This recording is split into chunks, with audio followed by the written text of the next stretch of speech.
Hi అండి, అందరికీ very very good morning.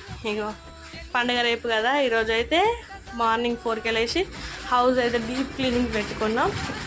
అంత అయిపోయింది చూడండి. ఈరోజు అయితే ఊరికి వెళ్ళిపోతున్నాను. మొత్తం పెండ బాగా తెచ్చి చిక్కదల్లి ఇగో ముగ్గులు అయితే వేసుకున్నా.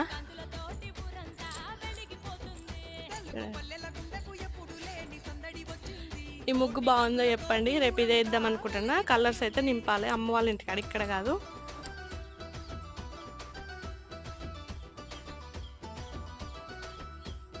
రేపు ఎట్లయినా పండుగకి మనం ఉండం కాబట్టి ఈరోజే మొత్తం క్లీనింగ్ పెట్టుకున్నా. Thank you for watching. Video ఎట్టుందో లైక్ చేయండి, షేర్ చేయండి, కామెంట్ చేయండి, సబ్స్క్రైబ్ చేసుకోవడం మాత్రం మర్చిపోకండి. మీ పనులు అయినాయా లేదా కూడా కామెంట్ చేయండి. ఈ ముగ్గులు అయితే నాకు వచ్చిన కొన్ని సంక్రాంతి ముగ్గులు.